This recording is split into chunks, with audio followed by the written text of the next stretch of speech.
The freezer door stood before me, frost crystals spreading across its steel surface like white lightning. My grandfather's final words echoed through my mind. The answer is in the cold. I pressed my palm against the metal. It burned with a cold so deep it felt like fire. Behind this door was either everything or the final proof that I had been chasing a dead man's delusion. But I am getting ahead of myself. Let me take you back to where this all began, to the day I turned 19 and received two things that would change my life forever. Okinawa, June 1945. The rain fell like bullets, turning the red clay earth into rivers of blood and mud. I lay in a shell crater, my hands shaking, and in my soaked jacket pocket was a handful of beans.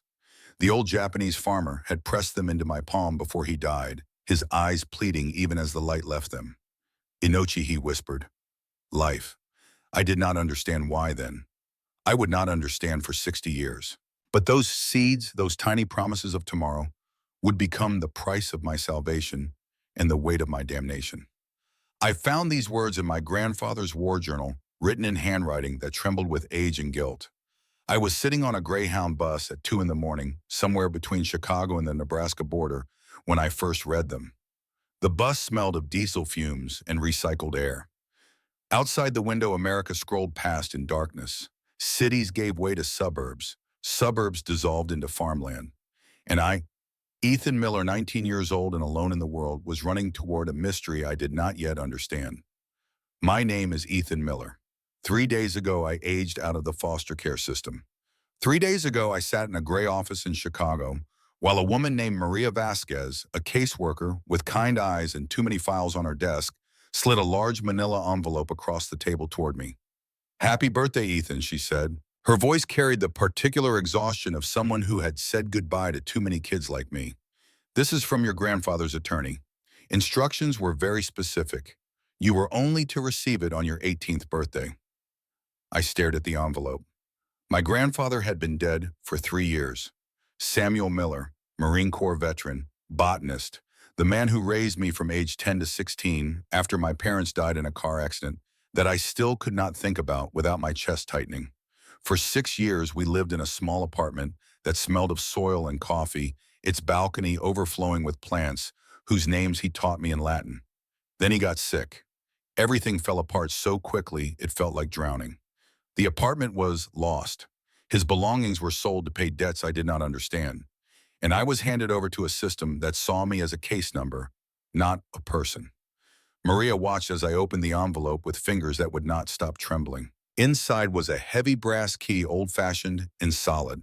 A one-way bus ticket to a town called Havenwood, Nebraska. A piece of paper with an address written in my grandfather's shaky handwriting. Route 47, Lot 23B. And below that 5 words, the answer is in the cold. Protect the covenant. The signature read simply, SM. There was also a photograph.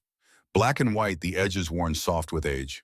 5 young men in Marine Corps uniforms stood in front of what looked like a rice field, their faces impossibly young, impossibly alive. My grandfather stood second from the left. I had never seen him look like that. Lean, strong, unbroken by time. On the back, someone had written Okinawa, June 1945. The lucky 5. Maria leaned forward, her voice gentle but firm. Ethan, I pulled up that address. It is a condemned property outside a dying town of maybe 200 people. There is nothing there for you. Let me help you find transitional housing. We can get you your GED, find you work. She tapped the envelope with one finger. This is a ghost chase. I looked at the photograph again. 5 men who believed they had a future. I thought about my grandfather's last days in the hospital, how he had made me lean close, his breath rattling in his lungs, and whispered words that made no sense then and barely made sense now. Do not let them take it all, Ethan. Protect the heart of what I had asked. But he only squeezed my hand and closed his eyes. I made a promise, I told Maria. That is all I have left of him. So here I was, on a bus heading north through the darkness. My entire life fit into a canvas duffel bag on the seat beside me. 3 changes of clothes, a worn paperback copy of The Old Man and the Sea that my grandfather had given me, $112 in cash, and the envelope with its key and its mysteries. I pulled out the journal that Margaret Albright, my grandfather's attorney, had included with the envelope. 3 leather-bound notebooks, their pages yellowed and filled with my grandfather's cramped handwriting. I opened the first one dated 1944 and began to read. June 12, 1945. We took Shuri Village after 6 weeks of hell. I use the word hell deliberately. If there is a devil, he was born in the mud of Okinawa. We found an old Japanese farmer alive in the basement of a collapsed house. He should have run. He should have fought. Instead, he sat there clutching a cloth sack filled with seeds. His hands were covered in dirt and blood. He spoke broken English. Please. Not burn. Seeds from my father's father. 300 year. I should have reported him. That was protocol. But I looked at his hands, at the way he held that bag like it contained his soul, and I took it from him. I told him I would keep them safe. He nodded and died right there in front of me. I never learned his name, but I remember his eyes, the eyes of a man who had lost everything except hope. The bus shuddered over a pothole and I looked up. We were deep in farmland now. Endless fields of corn stubble, brown and brittle, under a pale moon. I thought about my grandfather, 22 years old, taking seeds from a dying man. I thought about promises made in the chaos of war. I thought about the weight of keeping them. I read on. June 18th, 1945. To date, everything changed. We received orders to clear out a cave system near Grid 447. Intelligence said it was a Japanese holdout. We went in expecting soldiers. We found 43 civilians, women, children, old men, not a weapon among them. Our orders were clear, no survivors. Sanitize the area. I remember Jimmy Corbin pulling me aside. Jimmy was our corporal, 24 years old. He had a 2-year-old daughter back home named Katie. He showed me her picture, once a little girl with pigtails and a gap-toothed smile. Jimmy looked at those civilians and then looked at me. Miller, these are orders. We do not have a choice. I was 22 and stupid and terrified. I said, they are civilians. This is a war crime. We argued. Precious minutes ticked away. And then the air raid sirens screamed and the world exploded. Japanese artillery hit the hillside above us. The cave collapsed. My entire squad was buried. Jimmy Corbin, Robert Chen, Daniel Kowalski, Michael O'Brien. The Lucky Five we called ourselves because we had survived everything the Pacific could throw at us. 47 people died that day. 4 Marines and 43 Japanese civilians. If we had followed orders, if we had simply done what we were told and executed those people, we would have been out of that cave in time. My 4 brothers would still be alive. I killed them, not with a bullet, not with a grenade. I killed them with hesitation. I killed them with conscience. I closed the journal. My hands were shaking. Outside the bus window, the darkness seemed to press closer. I understood now, or thought I did. My grandfather had spent his entire life carrying this guilt. He had saved 43 people and lost 4 brothers. Was that heroism or cowardice dressed up as morality? The bus driver's voice crackled over the intercom. Havenwood, next stop, Havenwood. I was the only person who stood. I grabbed my duffel bag and stumbled down the aisle. The bus door opened with a pneumatic hiss, and I stepped out into a cold that took my breath away. It was October in Nebraska, and the temperature had dropped into the low 30s. The air smelled of pine and damp earth and wood smoke. The bus pulled away, and I stood alone at a dark crossroads. There was no station, no shelter, just a single streetlight flickering over cracked pavement. In one direction, the road disappeared into blackness. In the other, I could see the dim shapes of buildings. That had to be the town. I started walking. Havenwood was not exactly a ghost town, but it was close. Main Street consisted of maybe a dozen single-story buildings. Most were dark. A bar called Dusty's Tavern had a neon sign that blinked the word beer in hesitant red letters. There was a post office, a general store with a hand-painted closed sign, and a diner called the Morning Glory. Its windows cast warm rectangles of light onto the empty sidewalk, but even it looked like it was barely hanging on. I checked the address on my grandfather's note. Route 47, Lot 23B. No street name, just a route number. I found a faded road sign and oriented myself, then headed toward the edge of town. My footsteps echoed in the profound silence. It was the kind of quiet that feels loud, filled with the hum of electricity and power lines and the distant bark of a dog. The sidewalk ended and I was walking on a gravel shoulder. My phone's GPS showed I was close, but the battery was dying and I was trying to conserve it. After about 20 minutes, my breath coming in white plumes, I saw it. Set back from the road, almost hidden by overgrown sumac and wild grapevines, was a long, curved metal roof. A Quonset hut, the kind they built during World War II. It was massive, maybe 100 feet long and 40 feet wide, its corrugated steel skin rusted in patches and gleaming faintly in the moonlight. Surrounding it was a chain-link fence sagging and broken in places. The gate was held shut with a thick chain and a padlock so rusted it looked like it might crumble at a touch. Beside the hut, covered with a canvas tarp, was the unmistakable shape of an old military jeep. And on the fence, barely visible in the darkness, was a faded sign. Property of U.S. War Department. No trespassing. Someone had crossed that out with red paint and written beneath it, Miller Botanical Archive. I stood there for a long moment, my heart hammering. This was it. This was what my grandfather had left me. A rusted hut in the middle of nowhere. Maria had been right. There was nothing here. Except my grandfather had given me a key, and he had made me promise to protect something. The heart, he had said. Protect the heart. I walked to the gate. The padlock looked ancient, its body caked with rust. It seemed impossible that the small brass key in my pocket would work. I took a deep breath, the cold air stinging my lungs, and slid the key into the lock. It resisted at first, gritty with rust and time. I wiggled it, gently applied pressure. For a moment, nothing happened. I was about to give up, to accept the final proof of my failure. Then, with a grating click that seemed impossibly loud in the silent night, the mechanism turned. The shackle sprang open. I stood there stunned. The open padlock dangled from the chain. He had left this for me. He had known I would come.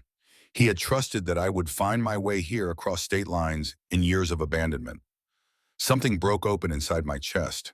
Grief, sharp and sudden, but also something else. Purpose, maybe. Or just the stubborn refusal to let him down. I pushed the gate open. It screamed in protest, metal grinding against metal, but it opened. I stepped onto the property, my boots crunching on gravel. The Quonset hut loomed before me like the hull of a beached ship. The main door was a huge sliding panel of steel. There was another padlock here, smaller, but just as old. My key fit this one too. With effort, I slid the heavy door open just enough to slip through. The air inside was thick and still and cold. It smelled of dust and decay and something else, something dry and faintly sweet, like old hay. I fumbled for my phone, turned on its flashlight. The beam cut through the darkness and revealed something I could not immediately comprehend. The entire interior of the Quonset hut was filled floor to ceiling with bales of hay. They were stacked in neat, tight rows, creating a narrow corridor that snaked into the darkness. It was a labyrinth, a fortress made of grass. I stood frozen, my mind struggling to make sense of what I was seeing. Why would anyone fill a building with thousands of hay bales? What possible purpose could this serve? My first thought was that my grandfather had lost his mind, that the guilt from the war had finally broken him, and he had spent his last days, his last dollars, building this monument to madness. I almost turned around. I almost walked away. But the cold outside was brutal, and the thought of sleeping in a ditch was worse than the thought of sleeping in a madhouse. And there was still that voice, his voice whispering in my memory. Protect the heart. I pulled the door shut behind me, and the darkness became absolute. I turned on my phone's flashlight again and stepped into the maze. The path was just wide enough for me to pass through with my duffel bag. The hay walls muffled all sound, creating a strange claustrophobic quiet. I noticed something as I walked deeper. Some of the bales had faded military stencils. U.S. in supply, 1945. My grandfather had used military surplus materials. Had he bought them or taken them? The line between salvage and theft seemed dangerously thin. The path twisted and turned, deliberately confusing. I followed it for what felt like an eternity, but was probably only 5 minutes. Then it opened into a small, clear space in the very center of the building. My flashlight beam swept across the area, and my breath caught. It was a room, a small, livable space carved out of the hay. Against one wall was a metal frame cot, military issue, with a thin mattress and a neatly folded wool blanket. Next to it was a wooden crate serving as a nightstand. A single bare bulb hung from a wire overhead unlit, and at the foot of the cot sat a large footlocker, navy gray with a military stencil. S. Miller, USMC, 2nd Division. I dropped my duffel bag. The sound was dull, absorbed by the surrounding hay. I walked to the cot and ran my hand along the rough wool blanket. It was clean. Someone had prepared this place. My grandfather had prepared this place. For me. On the wall above the cot was a framed photograph. The same one from the envelope, but larger. The lucky 5 standing in front of that Okinawa rice field. 5 young men who believed they had a future. I looked at my grandfather's face, 22, and unlined by guilt. I looked at the others. Jimmy Corbin, Robert Chen, Daniel Kowalski, Michael O'Brien. Men I had never met but whose deaths had shaped my entire existence. My hands were shaking as I knelt in front of the footlocker. This felt like an altar, like something sacred or cursed, I could not tell which. I hesitated, my heart hammering so hard I could feel it in my throat. What was inside? More riddles, more disappointment? Or was this where I would finally find answers? I lifted the heavy lid. The hinges creaked softly. The first thing I saw was money. Stacks of $20 bills, old ones from the 1980s and 90s, bound with rubber bands. I counted them with trembling fingers. $8,000. It was more money than I had ever seen in my life. Enough to leave. Enough to start over somewhere else. Beneath the money were 3 leather journals. War diaries. The ones Margaret had sent were copies. These were the originals, their pages brittle with age. And beneath those was a large manila envelope with my name written in my grandfather's shaky script. Ethan. But it was what lay at the bottom of the footlocker that made me stop breathing. 5 dog tags on their chains. I picked them up, the metal cold against my palm. Each one bore a name. Corporal James Corbin, K.I.A. June 18th, 1945. Private First Class Robert Chen, K.I.A. June 18th, 1945. Private First Class Daniel Kowalski, K.I.A. June 18th, 1945. Private First Class Michael O'Brien, K.I.A. June 18th, 1945. And one more, Lance Corporal Samuel Miller, alive but carrying the dead. I opened the envelope. Inside were 25 pages of yellow legal paper covered in my grandfather's handwriting. A letter. His final words to me. I aimed my phone's flashlight at the first page and began to read. My dearest Ethan, if you are reading this, it means several things. It means I am gone. It means you have turned 19. And it means you kept a promise you did not fully understand. For that, I am more proud of you than I can ever express. I am sorry for so much. I am sorry for leaving you alone in this world. I am sorry for the secrecy and the confusion. But I need you to understand that everything I have done, every strange and seemingly insane decision I have made in these last years, has been to protect you and to protect our covenant. You will find 5 dog tags in the footlocker. 4 of them belong to men who were my brothers, not by blood, but by fire. We called ourselves the Lucky 5, though by the end only, I was lucky enough to survive. Or unlucky enough, depending on how you choose to see it. On June 18th, 1945, we made a mistake. Or rather, I made a mistake, and they paid for it with their lives. We were ordered to clear a cave of Japanese holdouts. We found civilians instead. 43 of them. Women, children, old men who had sought shelter from the bombardment. Our orders were clear: sanitize the area. That was the word they used, sanitize. As if murder could be made clean with the right vocabulary. James Corbin wanted to follow orders. He was our corporal, around 24 years old, with a daughter named Katie waiting for him back in Pennsylvania. He looked at me and said, "Miller, we do not have a choice." But I argued. I said it was wrong. I said we would be war criminals. We wasted precious minutes arguing about morality while the world burned around us. And then the Japanese artillery found us. The hillside collapsed. The cave became a tomb. I was outside when it happened. I was arguing about the right thing to do while my brothers were buried alive. 47 people died. The 4 best men I ever knew and 43 innocents who were caught between 2 armies. Do you understand, Ethan? I saved 43 people and killed 4 brothers. Was that moral, or was I a coward hiding behind principles I have never known the answer? For 60 years I have carried that question like a stone in my chest. But I knew one thing with absolute certainty. I owed them. I owed Jimmy and Robert and Daniel and Michael. And I owed those 43 souls we found in that cave.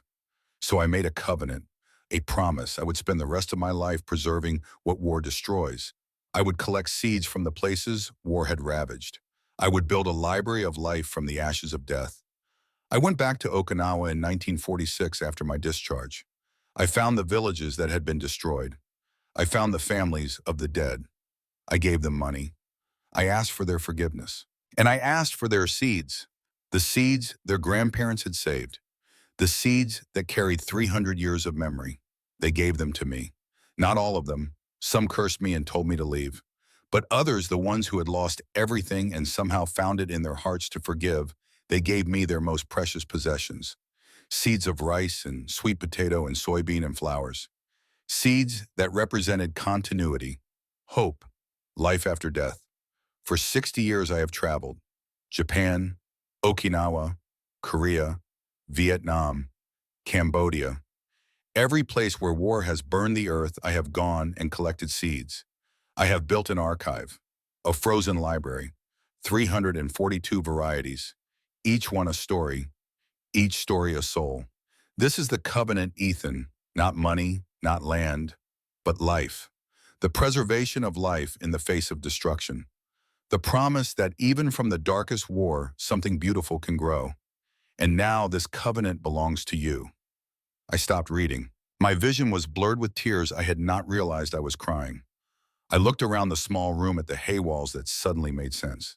Insulation, protection, a buffer against a world that wanted to forget. I looked at the dog tags in my hand. 5 men, 4 dead, one who spent 60 years trying to earn forgiveness. I folded the letter carefully and placed it back in the envelope. My hands were steady now. The fear and confusion had been replaced by something else, something cold and clear and certain.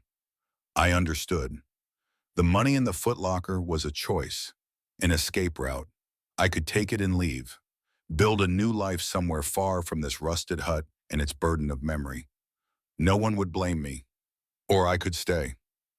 I could see this through. I could protect the covenant my grandfather had spent his entire life building.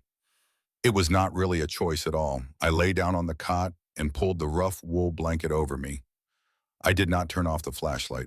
I just lay there staring up into the darkness of the curved steel ceiling high above and thought about seeds and promises and the weight of the dead. My grandfather's words echoed in my mind. The answer is in the cold. I did not know what that meant yet, but I would. When the first deep freeze came, when winter descended on this Nebraska plain with all its terrible beauty, I would understand. I would start the machine. I would wake the heart, and I would keep the promise. For him, for Jimmy and Robert and Daniel and Michael. For the 43 souls of Okinawa who had given their seeds to a young Marine who could not save them, but could remember them.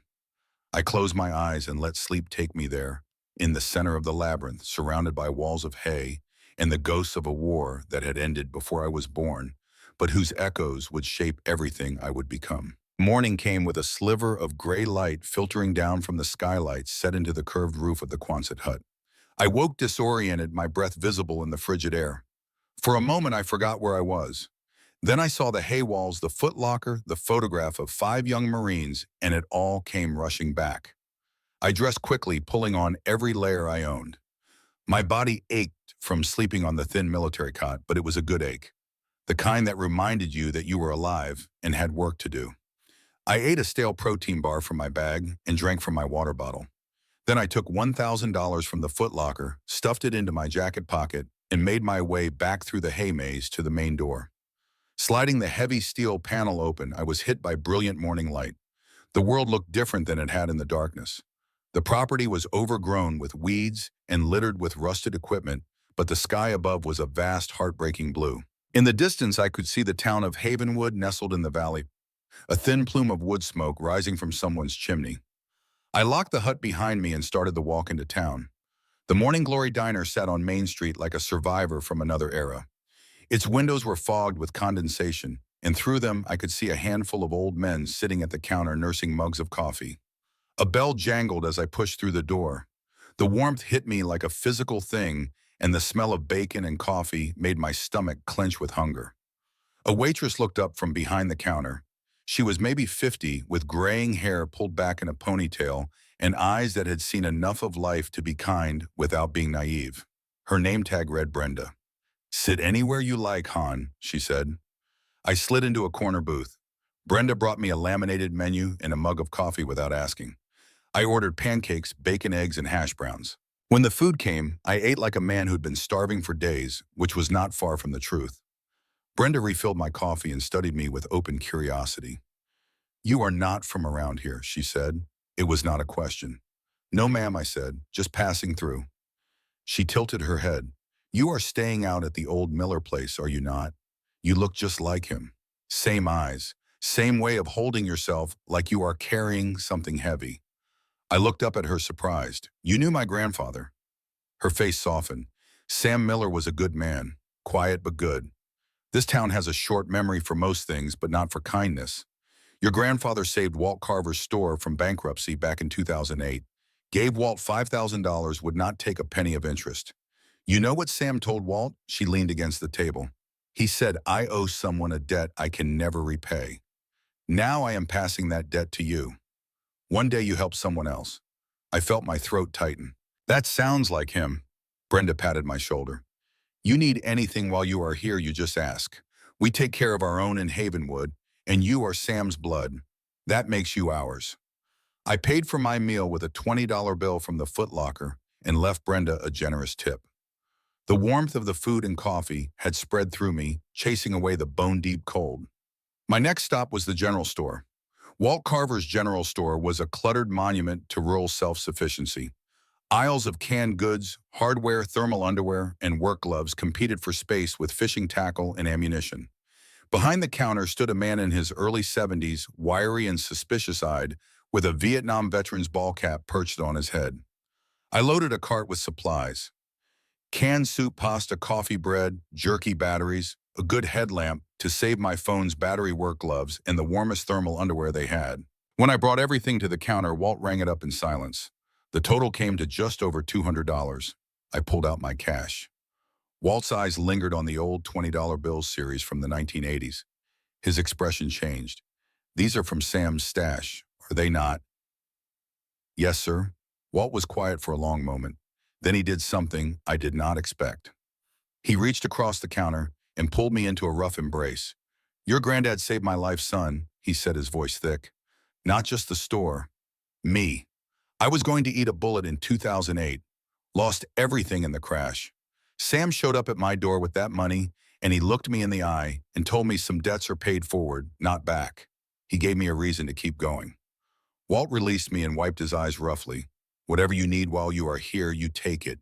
You do not pay. We are square now." I could not speak. I just nodded and loaded my supplies into my duffel bag. Behind the Quonset hut, hidden by tall weeds and wild grapevines, I found a small wooden shed. The door hung crooked on its hinges. Inside, covered in rust and cobwebs, was exactly what my grandfather's letter had promised. A diesel generator. Military surplus, probably from the 1960s. It was a beast of a machine, heavy and brutish, with a starting crank that looked like it could break your arm if you were not careful. On the wall above it, someone had taped a toolbox lid. Instructions were written in my grandfather's careful handwriting, step-by-step directions for maintenance and starting procedures. I found the toolbox beneath a workbench. Inside were spare parts, oil filters, wrenches, and a stack of notebooks filled with more instructions. I spent the rest of that day working on the generator. I drained the old oil, thick and black as tar. I cleaned the fuel lines with rags until my hands were stained with grease. I replaced the spark plugs with new ones from the toolbox.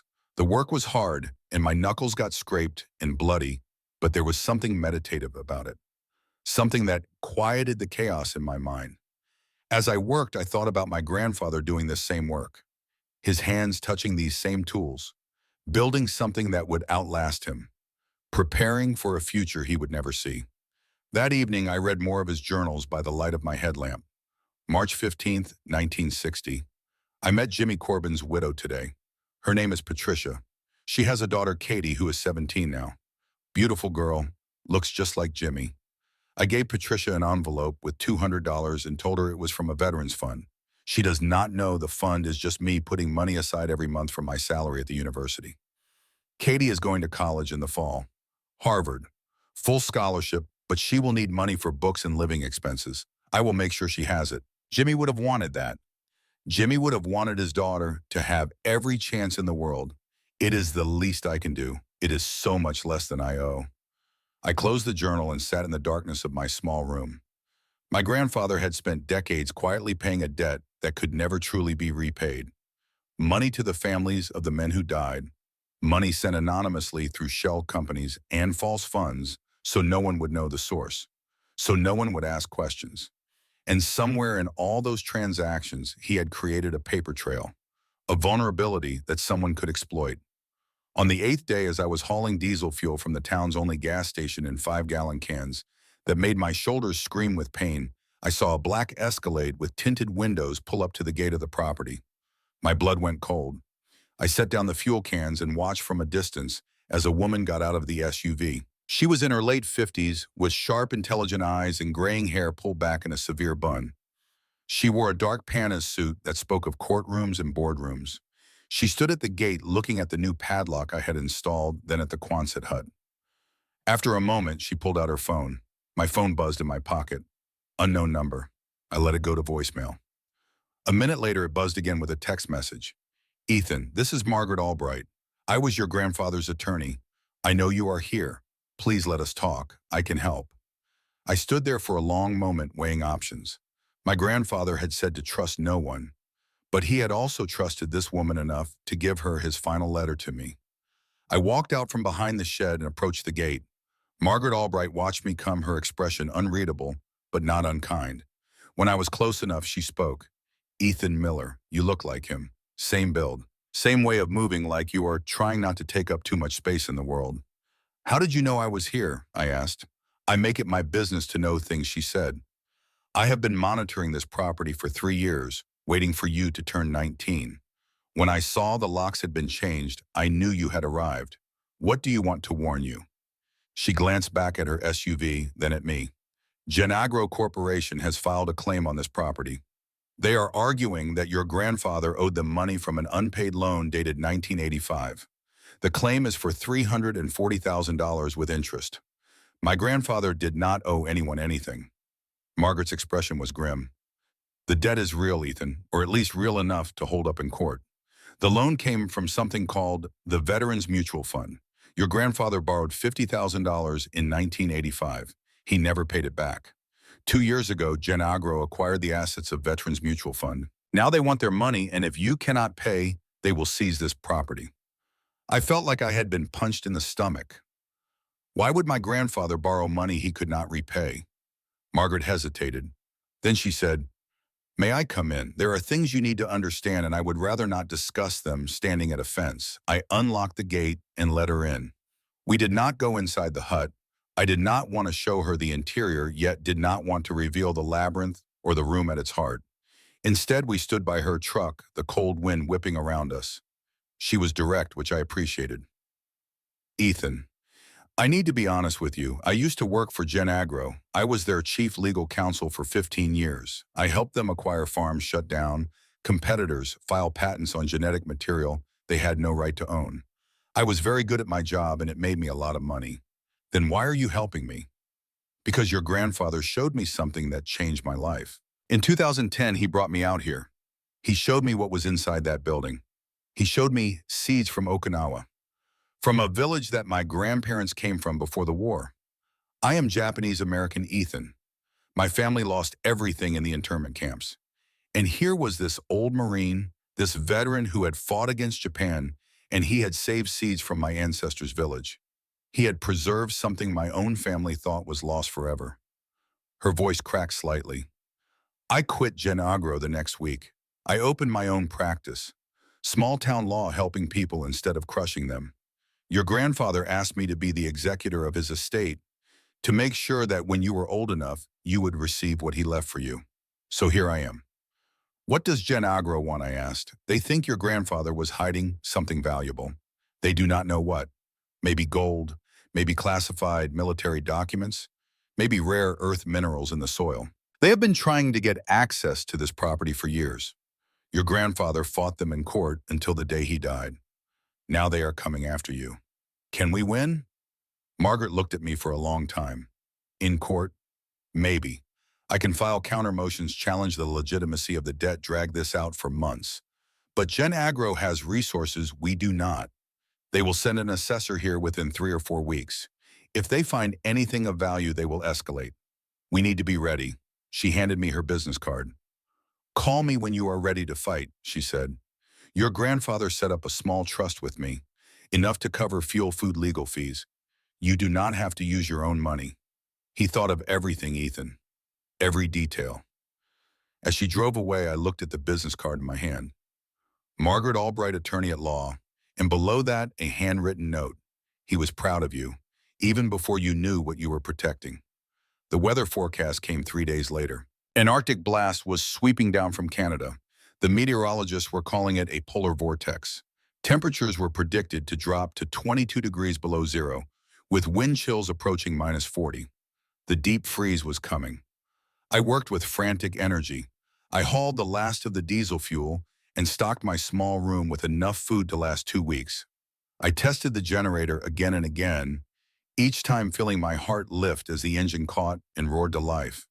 I reinforced the hay walls, stuffing loose stalks into any gaps I could find. I was preparing for something I did not fully understand, following instructions my grandfather had left like breadcrumbs through a dark forest. On the evening before the storm was set to arrive, I sat in the Morning Glory diner. Brenda brought me coffee and sat down across from me. The diner was empty except for us. That storm is going to be bad, she said. Do you have heat out at that place? I will manage, I said. Brenda looked at me with the kind of expression that mothers give to children who are too stubborn for their own good. Your grandfather, she said slowly. He saved 2 people during a storm like this back in 1996. Drove them to the hospital in that old Jeep of his when the ambulance could not get through.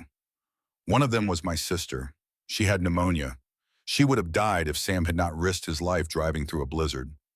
She reached across the table and squeezed my hand. You are like him, too stubborn to quit, too proud to ask for help. But you listen to me, Ethan Miller. If that storm gets bad, if you need help, you call someone. Pride is not worth freezing to death. I will be careful, I promised. That night, the temperature began to drop. By 9 p.m., it was already down to 0. By midnight, it was -10 and falling fast.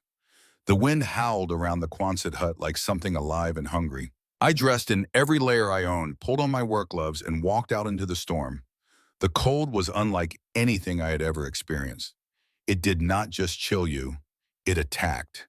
It found every gap in your clothing, every inch of exposed skin, and bit down with teeth of ice. My lungs burned with each breath. My eyes watered, and the tears froze on my cheeks. I fought my way to the generator shed. The door had frozen shut, and I had to kick it 3 times before it gave way. Inside, I could see my breath in thick clouds. The generator sat waiting, dark and cold and stubborn. I checked the fuel. I primed the engine according to my grandfather's instructions. Then I grabbed the starting crank and pulled. Nothing. The metal was so cold it burned through my gloves. The engine did not even cough. I pulled again. Again. My muscles screamed. My hands went numb. The wind outside was a constant roar, and I could feel the temperature dropping. Further, could feel the world trying to kill anything foolish enough to be outside. I thought about my grandfather doing this. A man in his 70s, alone, fighting against machines and weather and time. I thought about promises made to dead men. I thought about seeds waiting in frozen darkness. I pulled the crank one more time with everything I had. The engine caught. It sputtered, coughed black smoke, and then roared to life with a sound like thunder. The noise was deafening in the small shed, but to me, it was the most beautiful thing I had ever heard. I let the generator run, warming up, while I stumbled back toward the hut. My hands were so numb I could barely feel them. My face was a mask of ice, but I was grinning like a madman. Inside the hut, I made my way to the back of the hay maze, to the solid wall of bales that I had not yet touched. According to my grandfather's letter, behind this wall was the heart of everything. The reason for the hay, the generator, the decades of secrecy. I began pulling bales away. They were heavy and stiff with cold, but adrenaline made me strong. I worked systematically creating a pile of discarded bales in the narrow corridor. My breath came in ragged plumes. After I had removed maybe 20 bales, I saw it. A door, massive and industrial, the kind you would find on a commercial walk-in freezer. It was flush with the wall, its existence completely hidden by the hay. Above it, I could hear a low hum. The refrigeration unit powered by the generator I had just started was working. I put my hand on the door's latch. The metal was so cold it burned even through my glove. I braced myself and pulled. There was resistance. The vacuum seal held for a moment. Then with a great sucking sound, it broke. The heavy door swung inward. A blast of air rolled out so cold it made the -20 temperature outside feel tropical. It smelled of nothing, the absolute zero smell of perfect preservation. Fog billowed around my legs as the moisture in the air condensed and froze. I stepped inside. The room was maybe 10 feet by 10 feet. The walls were lined with stainless steel shelves, and on those shelves, meticulously organized and labeled, were hundreds of glass jars. Each jar was filled with seeds. Different colors, different sizes. Black beans, striped corn kernels, mottled soybeans, white rice. I walked slowly along the shelves, my headlamp beam catching the labels. Okinawa purple sweet potato, from Mrs. Nakamura, June 1946. Shuri heirloom rice, last survivor of Village Grid 447, Naha soybean, gifted by Takeshi Chen, war orphan, 1947. Each label told a story. Each jar held a life, a memory, a piece of a world that war had tried to erase. But it was not just seeds. Along one wall were 5 shadow boxes, museum-quality frames mounted at eye level. Each contained a dog tag, a photograph, and a handwritten letter. I stopped in front of the first one. The dog tag read, Corporal James Corbin. The photograph showed a little girl with pigtails. Beneath it, in my grandfather's handwriting, was a note. Katie Corbin graduated Harvard 1966. Paid her tuition through Veterans Mutual Fund. She never knew it was me. She became a doctor. Saved lives. Jimmy would be proud. I moved to the next box. P.F.C. Robert Chen. A photograph of an elderly Japanese woman holding a handful of seeds. Found his sister in Tokyo, 1952. Gave her these soybeans from their family farm in Okinawa. She forgave me. Planted them in her garden. Life continues. Each box told the same story. A debt acknowledged. A life honored. Forgiveness sought and sometimes granted. In the center of the room, on a small metal table, sat a lacquered wooden box. I opened it with shaking hands. Inside, nestled on black velvet, was a dried sunflower and a packet of seeds. The label read, Helianthus Ethans Light, developed 2018. Beneath the packet was one final letter. Ethan, if you have opened this door, the machine is alive. The covenant is waiting for you. You have found 342 varieties of seeds. Each one is a story. Each story is a soul. I spent 60 years collecting them. From Okinawa, from Japan, from every place where war burned the earth and left ash. I paid families. I apologized. I promised them that life would continue. Now it is your turn. Plant them, share them, let war become garden. That is the covenant. That is the promise. I sank to my knees on the frozen floor. The tears came then hot against my frozen face. I cried for my grandfather and his 60 years of guilt.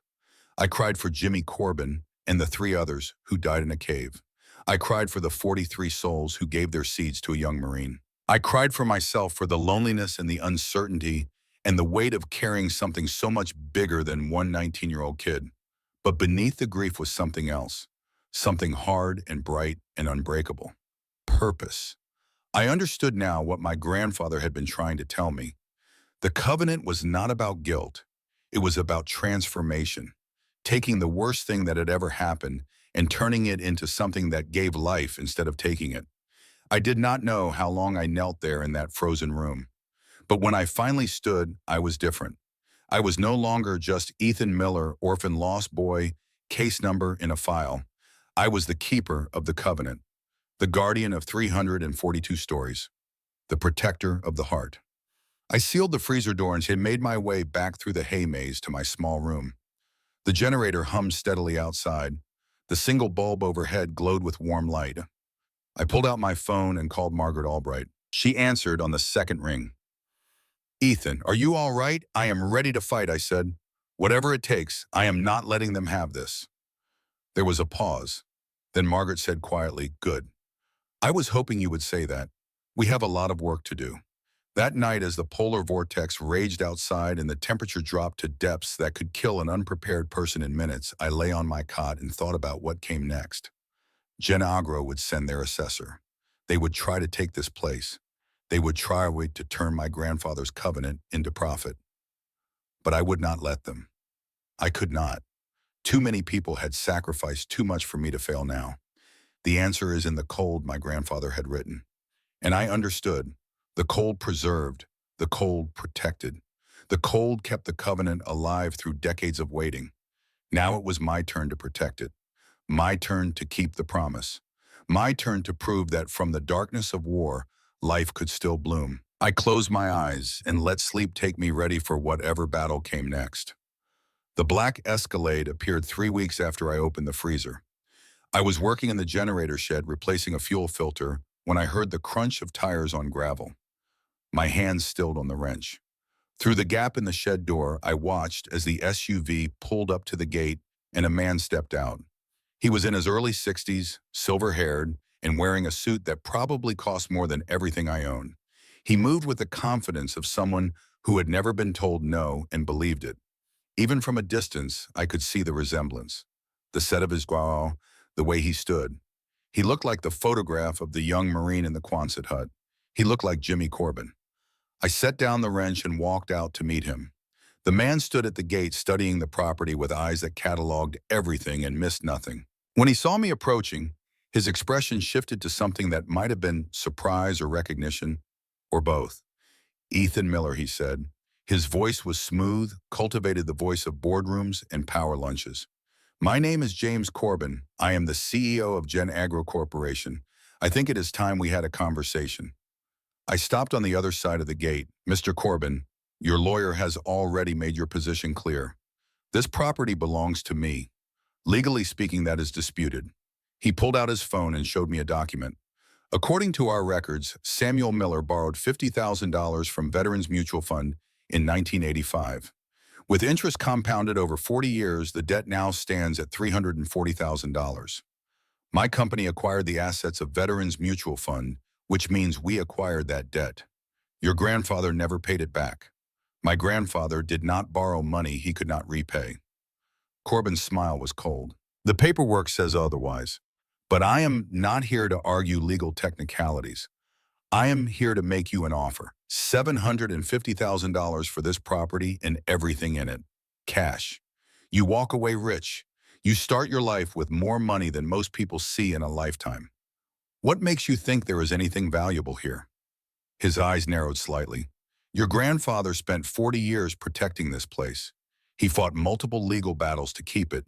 He turned down generous offers from agricultural companies. Men do not do that for worthless land and a rusted shed. There is something here. Documents, maybe. Technology. Perhaps mineral rights. Whatever it is, I will find it. The only question is whether you get paid for it or whether my lawyers take it from you." I met his gaze and did not look away.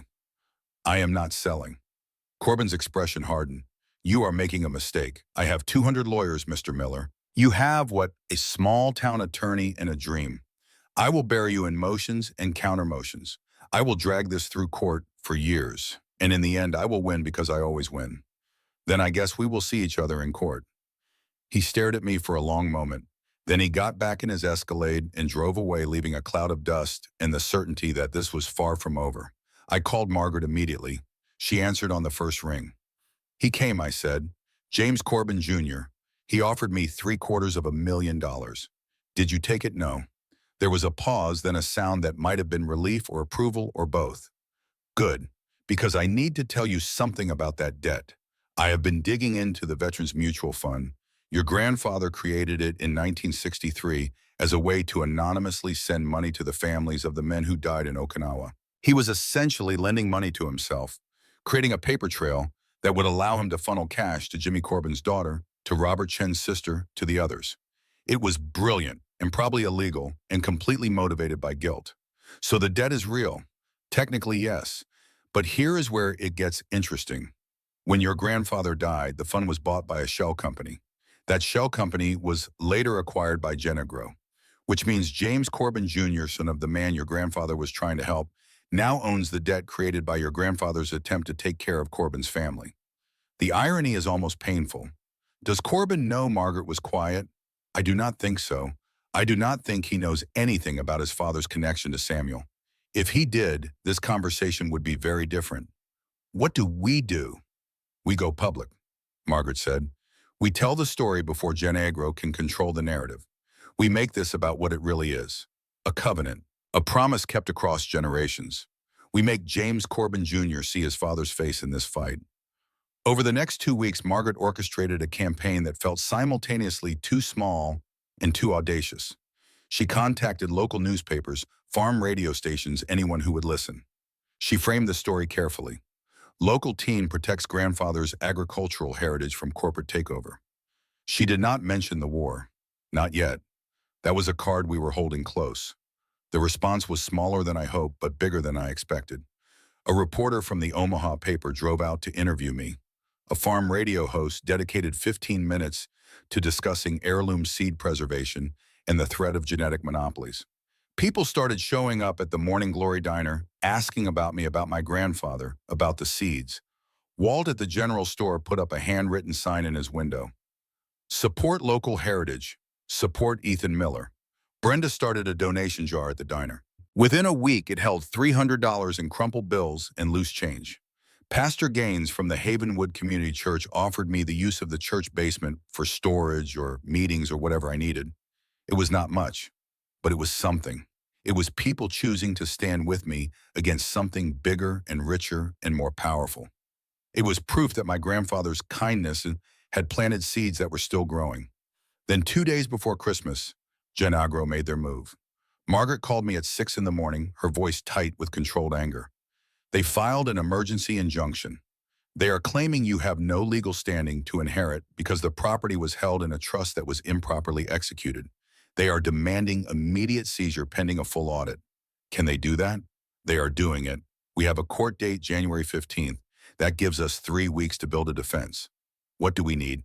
Everything. Documentation of the seed collection. Your grandfather's journals. Proof of the scientific and historical value. Expert testimony, and Ethan. We need to decide how much of the truth we are willing to tell.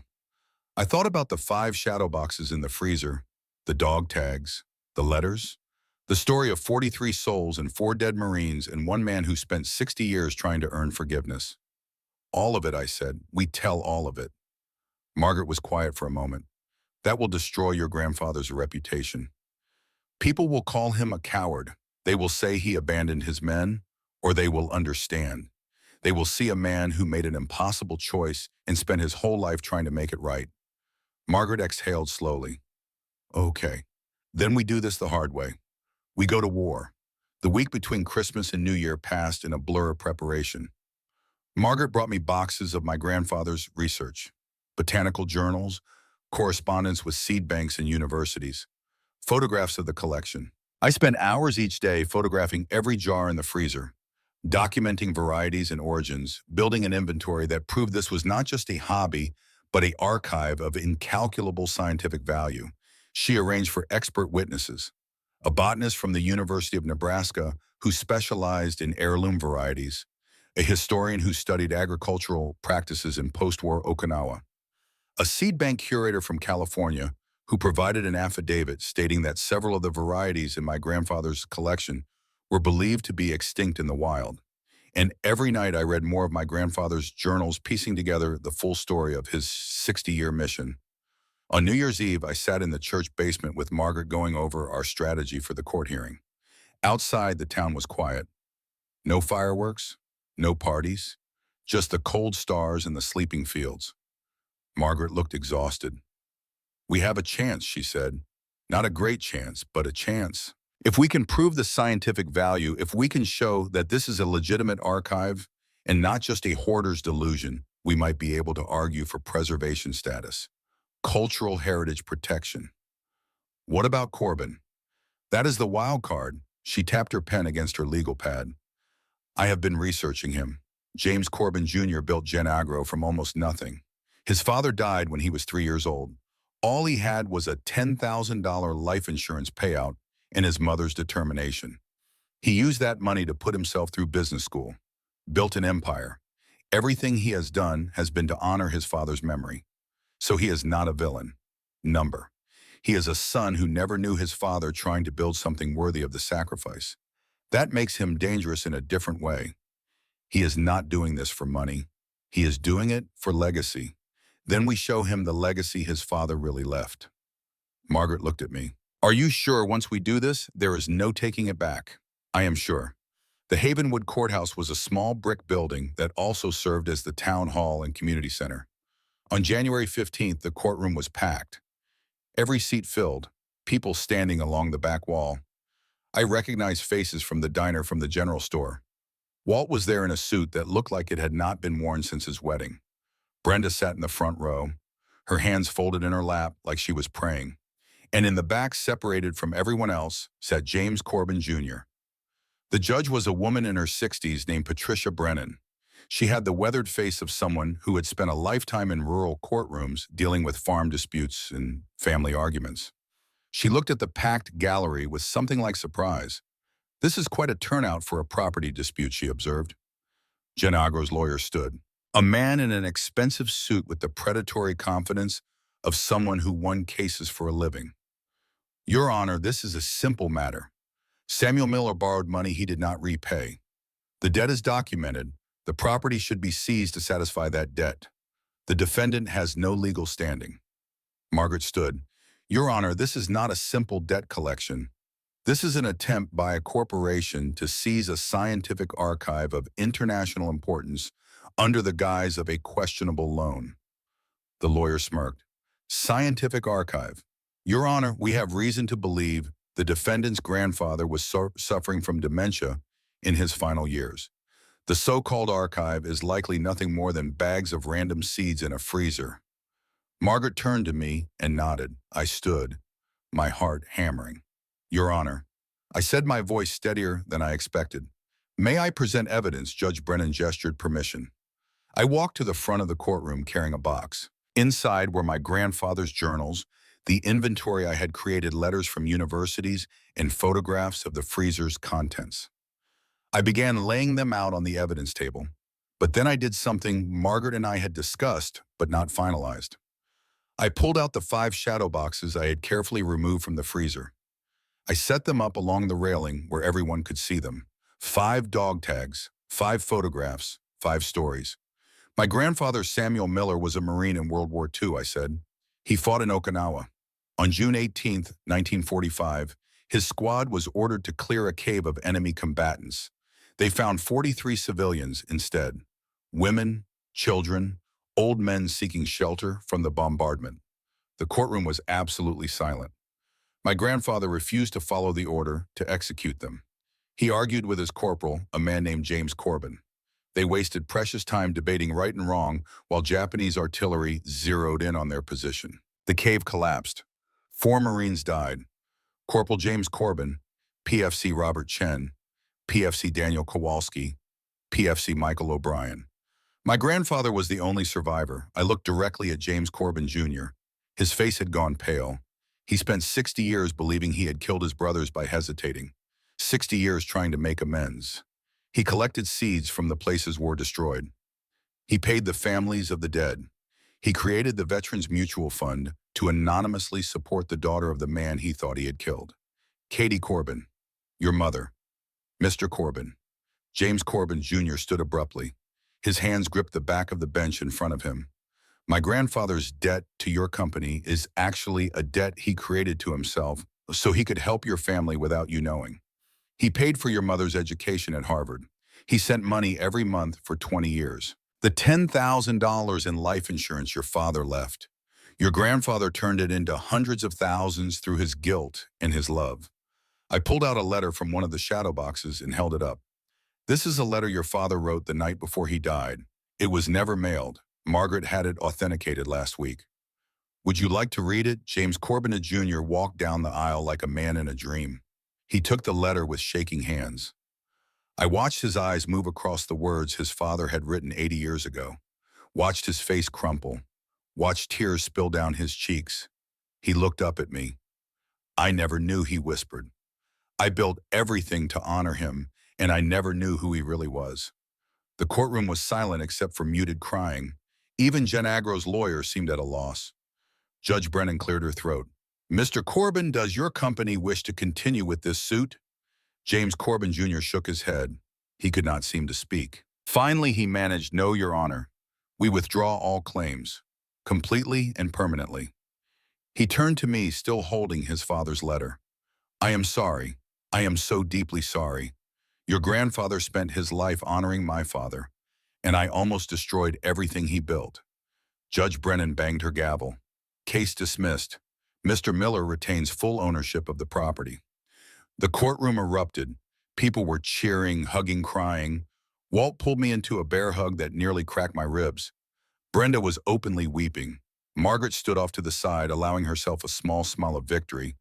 But I was watching James Corbin Jr., who sat alone in the front row, reading his father's letter over and over as if by reading it enough times he could somehow know the man he had never met. I walked over and sat down beside him. Your father forgave my grandfather, I said quietly, in that letter.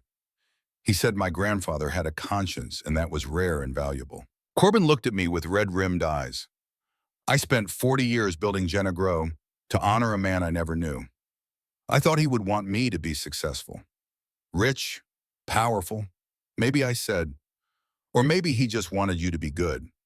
Spring came to Nebraska with the slow inevitability of seasons. The snow melted, the ground thawed, and on April 1st I stood in a cleared patch of earth behind the Quonset hut holding a packet of seeds. 200 people had gathered for what Pastor Gaines called the covenant planting ceremony. Townspeople from Havenwood, farmers from neighboring counties, Japanese-American families that Margaret had contacted, descendants of Okinawa survivors, veterans in wheelchairs, men in their 90s who had fought in wars I had only read about, and James Corbin Jr., who had quietly stepped down as CEO of Gen Agro to establish something he called the Lucky Five Foundation. $50 million dedicated to preserving agricultural heritage in war-affected regions. His first grant went to the Miller Seed Sanctuary, which I had officially incorporated as a nonprofit 3 weeks earlier. I knelt in the soil, the rich earth, dark and ready. In my hand were the seeds from the wooden box, Helianthus Ethan's light, the sunflowers my grandfather had developed and named for me before I was old enough to understand what that meant. I planted 6 seeds in a circle, one for each of the Lucky Five Marines, and one for my grandfather who had carried them all. Margaret stood beside me along with Sarah Chen, her niece, who had volunteered to help catalog the seed collection. Tommy Hodges, the mechanic who had become the sanctuary's operations manager, worked a few feet away preparing more ground. Walt and Brenda had opened a small gift shop in the renovated Quonset hut selling seed packets, with all proceeds going to the sanctuary. As I covered the seeds with soil, I thought about my grandfather's hands doing this same work, planting hope in the ground, trusting that something beautiful would grow from darkness. Pastor Gaines said a prayer, not a religious one exactly, but something about remembrance and renewal and the mysterious alchemy that turns death into life. Then people lined up, each taking a seed packet from the boxes we had prepared. Cherokee purple tomatoes, bloody butcher corn, Okinawa purple sweet potatoes, 342 varieties being carried to gardens and farms across the country. The covenant spreading like roots through soil. Summer came and the sunflowers grew.